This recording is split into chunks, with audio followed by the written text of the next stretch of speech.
Salut à tous, j'espère que vous allez bien, et ce soir, l'espace d'un podcast très à chaud, puisque ça fait 20 minutes à peu près que je suis sorti de la salle, je vais vous parler du dernier film de David Cronenberg, sorti aujourd'hui, au moment en tout cas où j'enregistre ce podcast, en salle, et en compétition au Festival de Cannes, Les Crimes du futur. Alors, autant vous dire que le film, j'attendais beaucoup, étant un amoureux du cinéma de Cronenberg, alors peut-être pas de tout, à proprement parler, mais en tout cas dans sa globalité. Si ça vous intéresse, je mettrai en description un lien vers la chaîne de l'ami Samir, Microciné. On a fait un échange avec lui assez long sur l'ensemble de la carrière de Cronenberg, où j'ai exprimé un petit peu tout mon amour, toute ma passion, tout cet attachement émotionnel et viscéral que j'ai à sa filmographie, même si encore une fois j'ai des réserves, mais je vais y revenir un petit peu rapidement justement dans quelques instants. Et de toute manière, allez vous abonner à la chaîne Microciné, parce qu'il y a un contenu de folie.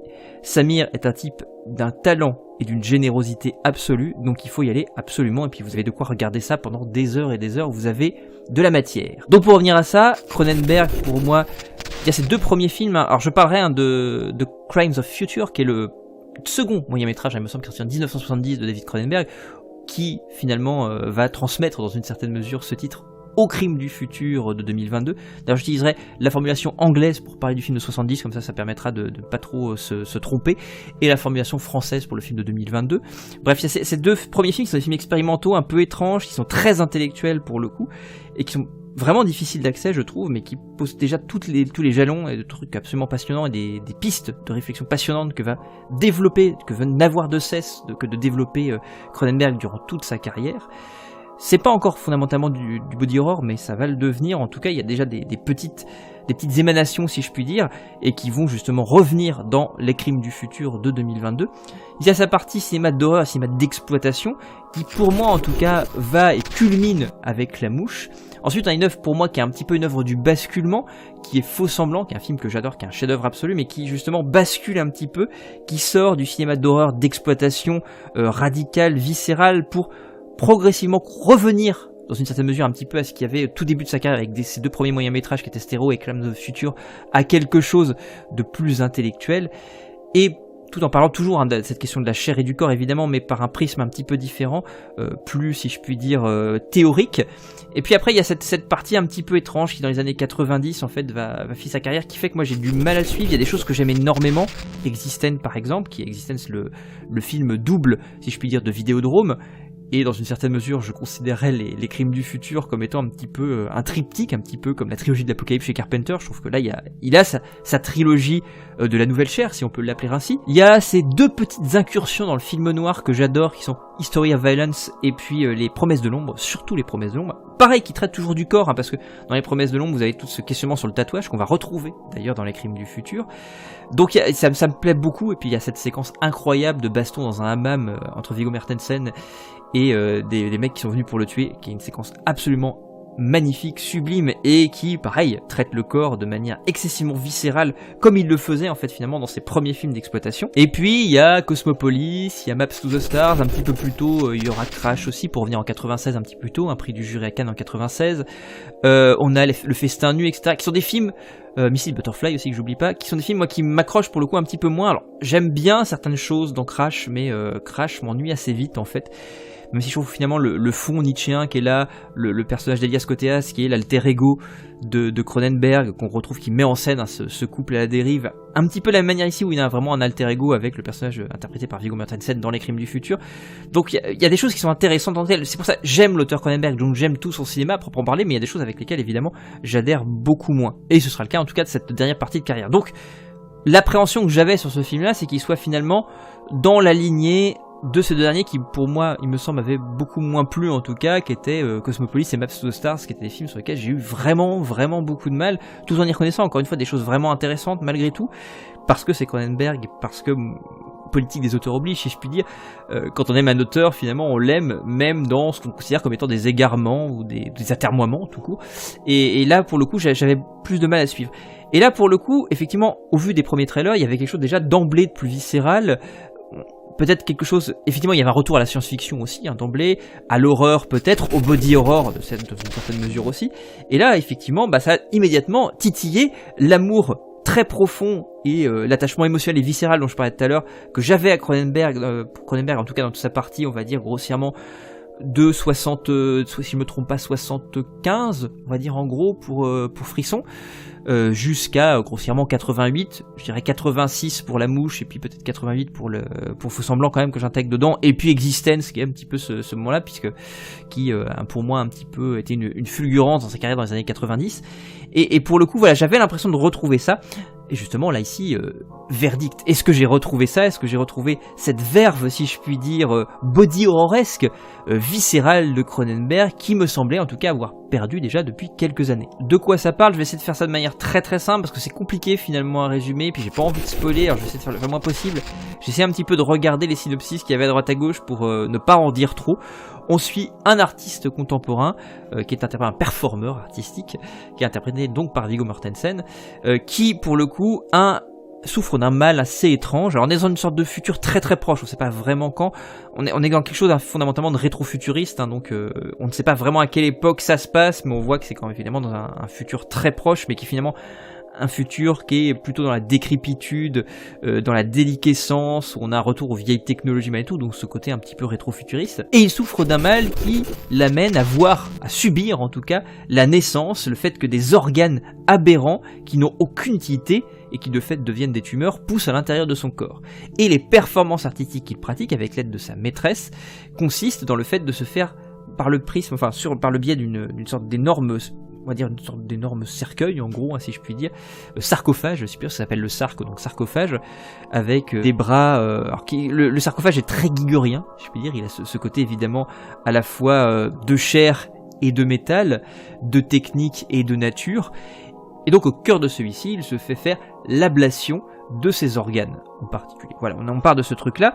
Et un jour, alors qu'il cherche à faire avancer ses performances avec l'aide donc de sa maîtresse, qui elle pour le coup manipule les bras mécaniques et biologiques, il va tomber sur un mystérieux homme qui va lui demander de faire l'autopsie dans le cadre de ses performances de son petit garçon décédé. Voilà, on reste un petit peu sur ce truc-là, je reste très très flou, j'en dis pas trop pour que vous puissiez découvrir. Alors, verdict. Moi j'ai beaucoup aimé le film. D'emblée, il a exercé sur moi une sorte de fascination en fait qui fait que j'ai déjà envie de le revoir. Alors justement, il y a une question que je me suis posée à terme, je la pose d'emblée. Hein. Est-ce que finalement le film m'a plu ? Peut-être de manière plus philosophique à proprement parler, par son aspect purement philosophique que je trouve extrêmement fouillé, extrêmement cohérent, extrêmement pertinent, et qui en plus crée une cohérence à l'échelle de la carrière de Cronenberg, et notamment à l'aune de ces trois jalons pour moi que sont Vidéodrome, Existence et pour le coup Les Crimes du Futur ici, qui je trouve parachève, si je puis dire, ce trip-là autour de la nouvelle chair. Possiblement que philosophiquement, plus que cinématographiquement, le film m'a embarqué. Ceci dit, je trouve que cinématographiquement, sur la forme, il y a des trucs très intéressants également. Alors tout d'abord, je trouve que ce qui est intéressant dans le film, c'est que c'est fondamentalement une œuvre somme. Alors ça a été dit partout, que c'est une œuvre peut-être testamentaire dans une certaine mesure, alors même si Cronenberg n'arrête pas sa carrière à proprement parler, puisqu'il a déjà posé son futur projet. Ceci étant dit, je trouve qu'il y a quelque chose où on a l'impression d'un achèvement de quelque chose, d'une synthèse, si je puis dire, d'une troisième partie, d'un questionnement dialectique finalement, ou d'un raisonnement dialectique qui s'achève avec ça.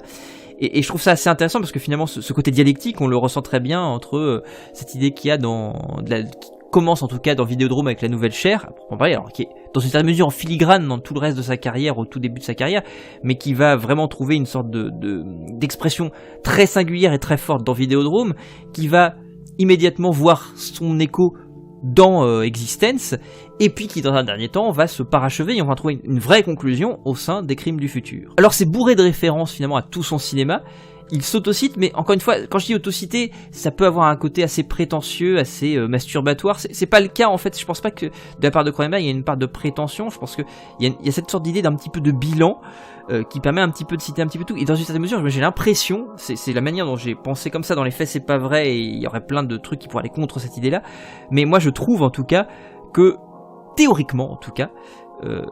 Pas diégétiquement mais théoriquement, tout pourrait se passer un petit peu dans le même univers, toute sa filmo qui précède, et c'est ça que je trouve qui est intéressant, c'est que le fait qu'il émaille son récit singulier, particulier, qui sont les Crimes du Futur, de tout plein d'éléments inhérents à sa film qu'on trouve au sein de sa filmographie, ça crée quelque chose, une sorte de cohérence théorique qui fait qu'on a l'impression que tout pourrait se passer dans le même univers, ou tout semble se passer dans le même univers, à des époques différentes, et c'est très très curieux en fait comme ressenti.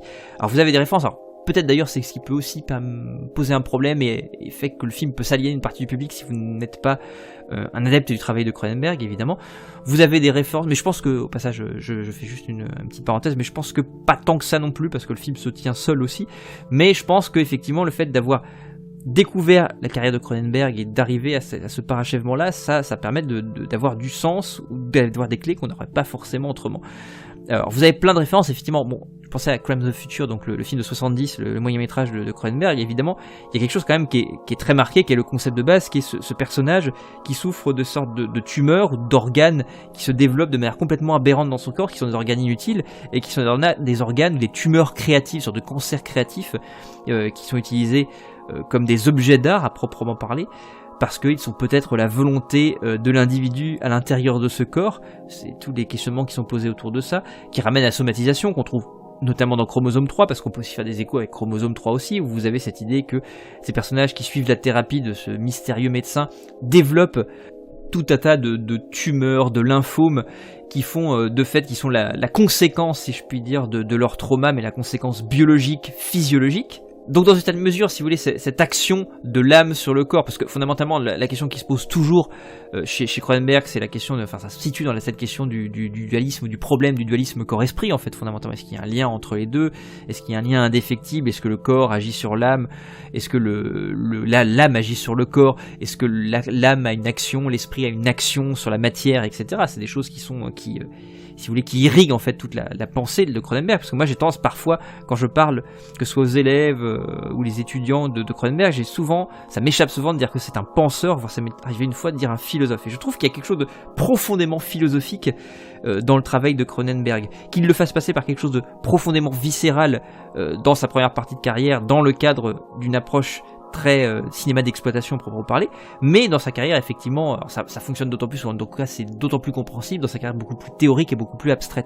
Là effectivement on est face à un film qui reprend plein d'éléments, je reprends d'autres éléments, il y a Vidéodrome aussi qui est ouvertement cité, mais c'est pas cosmétique, c'est-à-dire que c'est pas encore une fois une autocitation vaine, stérile, ça a du sens dans cette narration-là. Vous l'avez vu, je pense, dans le trailer, vous avez le personnage de Viggo Mortensen à un moment donné qui a une sorte de... C'était d'ailleurs une illustration d'affiche aussi, qui a une sorte de... Pour pouvoir accéder à ses entrailles, il a une sorte de fermeture éclair qui lui est greffée sur le ventre, qui ramène effectivement au moment où James Woods, dans Vidéodrome, devient ce sorte de magnétoscope humain, avec ce trou béant qui est à l'intérieur de son ventre aussi, ou qui ouvre sur quelque chose d'autre d'ailleurs, sur ce vide peut-être, puisqu'il y a tout un questionnement sur si on ouvre les entrailles de quelqu'un, c'est qu'on y retrouve le vide. Le tatouage effectivement qu'on avait dans Les Promesses de l'Ombre, qu'on retrouve ici avec ce concept intéressant des tatouages internes qui se font sur les organes aussi. Donc il y a tous ces trucs là.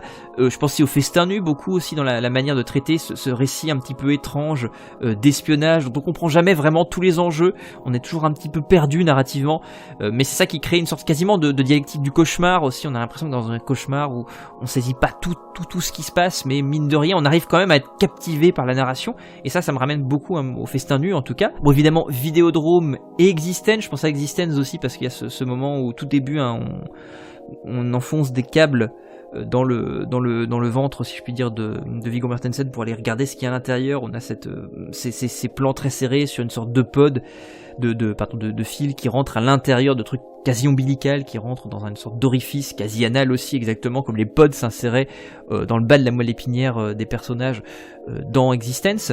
Et puis vous avez aussi ce qui permet de diriger, ce qui fait que Léa Seydoux va diriger la maîtresse du personnage de Viggo Mortensen, qui va diriger les bras mécaniques et biologiques de cet énorme sarcophage. Et là pour le coup effectivement ce pod qui est à la fois biologique et technologique, il ressemble énormément au pod dans Existence.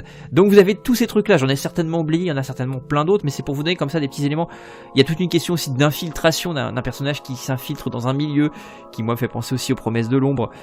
Là je suis en train de spoiler un petit peu les Promesses de l'Ombre, mais voilà, ceux qui ont vu comprendront. Il y a plein de choses comme ça vraiment hyper intéressantes, qui fait que finalement on est en terrain connu, quand on connaît, si je puis dire, Cronenberg. Mais encore une fois j'insiste, en fait pour moi c'est pas stérile, c'est pas juste cosmétique, c'est pas juste un auteur qui se branle en regardant sa carrière, en disant regardez comme je suis génial. Non, pas du tout, ça a un sens, et pour le coup c'est, pour moi en tout cas, la démarche est plus humble que prétentieuse du tout. Il y a vraiment une forme d'humilité par rapport à son univers, par rapport à ses questionnements.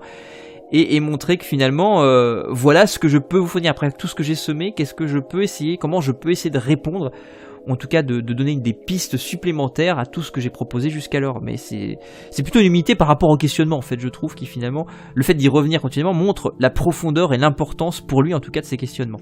Et puis la réponse qu'il donne à la nouvelle chair à terme, hein, pour le coup, elle est vraiment intéressante sur la question justement du transhumanisme et la manière dont le transhumanisme il le traite, c'est assez génial.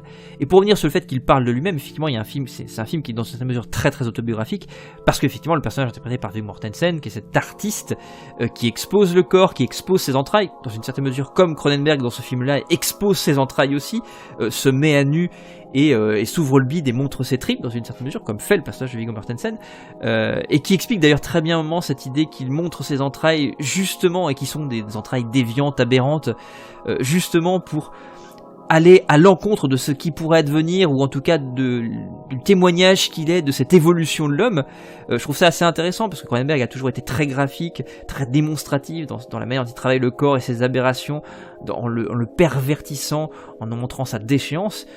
Tout ça aussi c'est pour vous montrer, c'est le côté un peu beaucoup prospectif de la science-fiction, qui est d'aller prospecter sur l'avenir, tirer de la fiction de la science, et pour poser des questionnements éthiques, ce qui ramène dans une certaine mesure à imaginer le pire, un petit peu dans l'idée du principe de responsabilité chez Antionas. Donc vous avez ce truc là, je trouve ça c'est hyper intéressant, parce que finalement les atermoiements que se pose le personnage de Viggo Mortensen, il y en a plein dans le film, tous les questionnements qu'il se pose, l'art qu'il produit, la performance qu'il produit, fait vraiment écho à ce que fait Cronenberg. Et c'est pour ça qu'il y a cette notion vraiment de bilan avec Cronenberg, qui se questionne finalement sur sa propre carrière, parfois d'ailleurs en ne posant pas quelque chose de fondamentalement positif dessus, justement en mettant vraiment en avant ces questionnements qui sont extrêmement profonds. Et je trouve que ça en devient extrêmement touchant, parce et c'est pour ça que le film justement c'est pas un film fondamentalement pessimiste, je trouve. C'est un film qui est quand même plutôt optimiste sur plein de choses, et c'est assez rare chez Cronenberg pour être signalé. Et je trouve qu'il y a ce truc-là qui est très touchant. Il y a une vraie poésie d'ailleurs qui sort un petit peu de tout ça aussi. Je trouve qu'on avait ça dans La Mouche, par exemple, qui est un film que je trouve excessivement poétique. C'est un film qui me fait chialer à chaque fois que je le vois, que je trouve d'une beauté absolument phénoménale. Et ça faisait longtemps que j'avais pas vu un Cronenberg aussi, qui, à certains moments, effectivement, a quelque chose de très froid, très clinique, mais on retrouve aussi son côté assez viscéral, assez touchant aussi, assez émotionnel, assez poétique. Et ça, j'aime bien, c'est un truc qui me manquait aussi depuis quelques temps, où il avait vraiment pris une sorte de posture assez froide et objective, et il manquait cette subjectivité, le fait que lui s'implique dedans et qu'il mette ses tripes sur la table, ce qu'il fait ici. Côté mise en scène, c'est curieux, pour le coup c'est peut-être là où le film est un petit peu plus fragile. Ça fait sa qualité aussi, parce qu'il y a quelque chose de très pictural. En fait le film est très statique globalement. Il y a 2-3 plans qui sont mobiles et qui sont intéressants. Je pense notamment à ce plan où le personnage de Kristen Stewart, que je trouve elle est incroyable dans le film. C'est vrai qu'on parle beaucoup de Léa Seydoux et de Viggo Mortensen, qui sont excellentissimes tous les deux. Je trouve que Kristen Stewart, qui a un rôle finalement en termes de temps d'écran qui est un peu moindre, étrangement justement n'a pas véritablement une clôture à son arc, et je trouve ça intéressant parce que le film se termine, vous verrez, de manière assez brutale, ce qui est d'ailleurs assez symptomatique du cinéma de Cronenberg, où il laisse comme ça très souvent poser les choses. Ça vous laisse vous aussi, il y a ce côté de vous laisser à votre réflexion un petit peu la chose, et essayer pourquoi pas de faire perdurer l'univers après, ou le questionnement et l'univers et la narration après le film, une fois que la lumière s'est rallumée, par le birisme de votre imaginaire et puis de votre intellect, à proprement parler. Je trouve que pour le coup, donc Kristen Stewart, je reviens là-dessus, et je trouve absolument excellente dans le film. Je trouve que d'ailleurs les deux personnages de femmes, que sont Léa Seydoux et Kristen Stewart, sont vraiment très très doués dedans. Et ce que je trouve très bien à cette séquence-là, notamment, où elle essaie ça vous dit rien sur le film, mais elle essaie d'emballer Viggo Mortensen, parce qu'elle est très attirée par lui. Et là, ça doit être un des moments vraiment où on a un travail de mouvement de caméra proprement parler. Alors je crois que c'est un panoramique, il me semble, je crois pas que c'est un travelling, je crois que puisque la caméra reste statique, donc c'est un panneau latéral qui les suit, et elle s'approche de lui, et lui cherche continuellement à sortir du champ. Et il y a ce moment où au bout d'un moment, il y a un contact physique, il y a pas de séquence sexuelle à proprement parler, même si, comme très souvent chez Cronenberg, évidemment, la sexualité elle transparaît principalement par la symbolique, et là effectivement il y en a partout tout le temps, mais le film ne montre aucun acte sexuel en tant que tel, et il y a au bout d'un moment il y a contact entre les deux personnages, et là pour le coup vraiment il y a ce recul là, c'est le moment en fait où le panneau s'arrête, en fait le panoramique s'arrête, Viggo Mortensen se trouve bloqué par le cadre et aussi dans une certaine mesure par le décor. Ça m'a fait rire pour un film parce que le film au passage n'est pas d'humour. Bon, je pense pas que la référence que je vais esquisser ici est celle de Cronenberg évidemment, mais je trouve que moi ça m'a fait marrer. Elle l'embrasse et lui a un mouvement immédiatement de recul. C'est peut-être le seul moment où on aurait pu avoir une séquence de sexe finalement qui va se conclure, mais elle ne se conclut pas puisque lui recule. Et ce qui est assez rigolo, c'est qu'il lui dit finalement que lui ne sait plus pratiquer la sexualité comme autrefois l'ancienne manière de faire du sexe. Que vous avez vu dans la bande-annonce, il y a cette idée que effectivement la chirurgie devient la nouvelle sexualité, c'est une nouvelle sexualité, nouvelle chair, etc. Et moi ça m'a fait immédiatement penser, alors ça n'est que moi, mais à Demolition Man, le moment où Stallone se rend compte de la manière dont on fait l'amour de manière en VR totale, je trouve ça assez marrant. Bon, c'est une référence que n'a certainement pas eu Cronenberg en tête, quoique, mais moi je trouve ça assez rigolo quand il y a cette idée qu'il ne sait plus faire l'amour comme avant dans l'ancien monde. Et voilà, il y a ces petits moments-là où il y a des plans qui sont pour le coup vraiment signifiants, qui ont vraiment du sens, et qui ont quelque chose d'assez ludique. Mais je trouve que globalement, effectivement, le film est assez statique, mais pour le coup, c'est ce qui lui donne son côté très très pictural en fait. En témoignent donc les sublimes plans de départ et de fin, notamment celui de fin qui est un noir et blanc absolument incroyable au ralenti, que je trouve absolument merveilleux, qui pousse justement cette note d'intention picturale à son paroxysme. Et puis il y a cet aspect évidemment qui est présent chez Cronenberg aussi, qui est ce point de vue en fait très clinique sur les choses aussi, et je trouve que ce côté de poser sa caméra, d'être très statique, permet de poser un point de vue très objectif en fait sur ce qui est en train de se passer à l'écran, d'être dans le constat. Il y a que, encore une fois, il y a une alternance, si vous voulez, dans une certaine mesure, entre des plans qui ont du sens, qui véhiculent véritablement un point de vue, et des plans qui se veulent en tout cas, qui est un point de vue aussi, mais objectif et clinique. Petit point aussi que je trouve assez intéressant, c'est je vous parlais du côté rétro-futuriste du film. Il y a vraiment ce truc là où c'est très compliqué de fixer une époque. On sait encore une fois que ça se passe demain. C'est pour ça que je pense que l'idée de demain est intéressante, parce que c'est très proche. Mais il y a quand même cette idée, dans les crimes du futur, c'était du futur, évidemment. Et ce que je trouve assez intéressant, c'est qu'il y a ce travail sur le décor. Donc les plans, encore une fois, sont très, très statiques. Et c'est des décors qui sont très, très dépouillés. Ça a été tourné en Grèce, il me semble, et ce que je trouve intéressant, voilà, c'est que tout paraît totalement déliquescent, c'est plein de bâtiments à l'abandon, les pièces sont très très vides, tout est sale, crado, délabré, et j'aime bien ce côté-là aussi, ça permet aussi de trancher en fait entre ces décors complètement délabrés qui semblent encore une fois dépérir, complètement déliquescents, tomber en poussière, et à côté de ça, l'extrême modernité des outils qui sont utilisés. Vous avez deux outils principalement, vous avez ce sarcophage là, et puis vous avez la chaise qui s'adapte au métabolisme de l'individu qui est en train de manger pour qu'il puisse manger de la meilleure manière qui soit, et je trouve que ces deux objets qui sont dans une mesure très Cronenbergien effectivement, parce qu'il y a ce côté effectivement de mix entre la matière, la chair, l'organique et le métallique, le technique à proprement parler. Pour le coup, vous avez vraiment ce côté-là qui est très Cronenbergien et qui ramène à Existence, entre autres. Je pense à Existence parce que je trouve que pour le coup, les visuels sont ce qu'il y a de plus proche de ça. Et beaucoup à Giger aussi, sur plein de points, je trouve.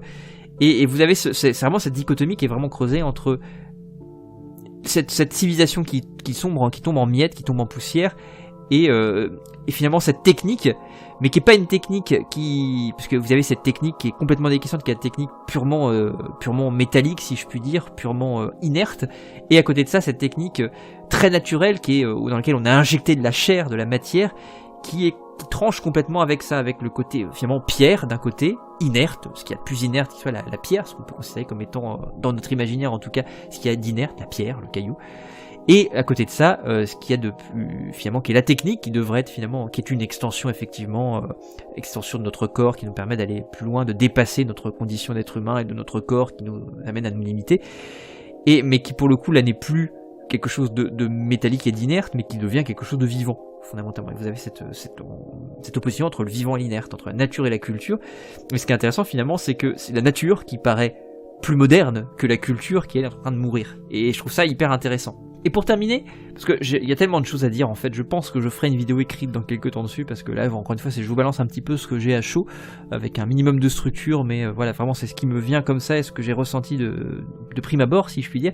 Il y a un travail au moins sur la violence que moi je retrouve. Alors c'est intéressant parce que Cronenberg jusqu'alors, je pense notamment à ces deux incursions dans le film noir qui étaient History of Violence et puis les Promesses de l'ombre, qui sont pour le coup deux films où la violence est très sèche, très brutale, elle surgit dans le cadre au moment où on ne l'attend pas. C'est-à-dire que ces films qui sont globalement assez calmes, mais qui vont avoir pour le coup, au sens strict là, des fulgurances de violence, et très très sèche. En plus elle arrive brutalement, et une fois qu'elle s'est si je puis dire, exercée sur les personnages meurent de manière extrêmement directe et violente. On témoigne notamment de La Promesse de l'Ombre, le nombre de séquences et 2-3 séquences d'égorgement qui arrivent vraiment de manière extrêmement brutale en fait dans le cadre, et vous avez un mec qui se fait égorger, point, et ça se termine comme ça, clac, cut, et c'est comme ça. Et vous avez plusieurs moments comme ça aussi dans History of Violence, notamment la première séquence dans le diner quand Viggo Mortensen se défend des deux agresseurs, et puis toutes les séquences de fin entre Viggo Mortensen et William Hurt dans la baraque des mafieux pour le coup.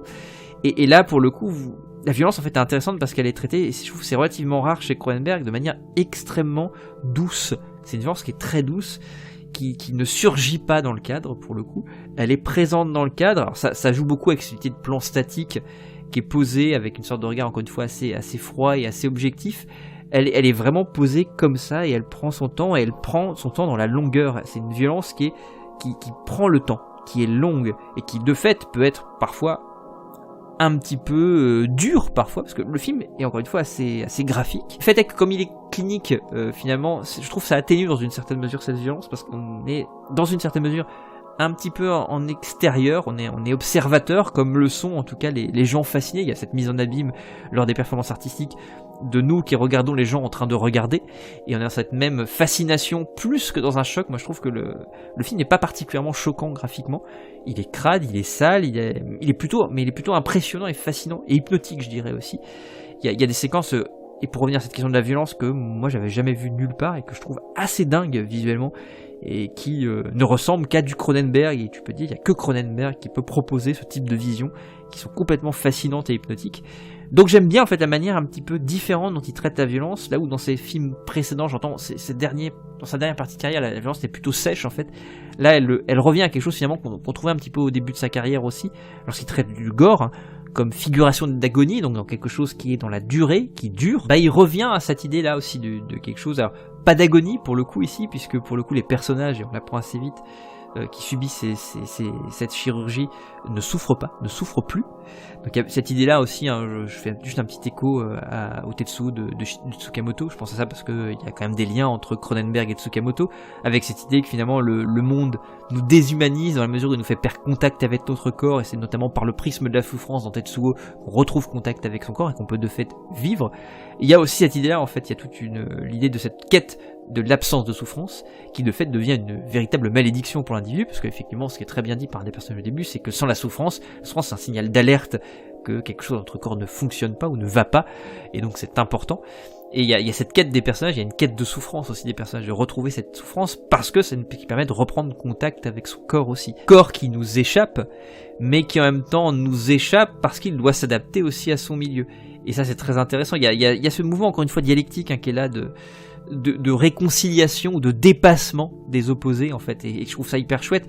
C'est pour ça que ce mouvement dialectique qui se joue à l'échelle, comme je le disais, de Videodrome, Existence, puis Les Crimes du Futur, qui pour moi vraiment achève ce mouvement dialectique, mais au sein du film, dans notre relation finalement avec la nature et avec la technique en fait, et je trouve que le film part très bien de ça, encore une fois en parlant du transhumanisme et dans la manière dont il résout, si je puis dire entre guillemets, la question du transhumanisme. Donc je pourrais en parler absolument des heures parce que j'ai énormément de choses à dire. Je trouve le film, mais je le ferai plus tard, je pense dans une vidéo écrite, certainement à la sortie si je puis dire en physique. C'est un film qui certainement va diviser, je crois qu'il divise déjà et je le comprends parfaitement. C'est un film qui est vraiment pas facile d'accès. Encore une fois, je ne sais pas si moi j'ai été finalement plus touché et profondément touché.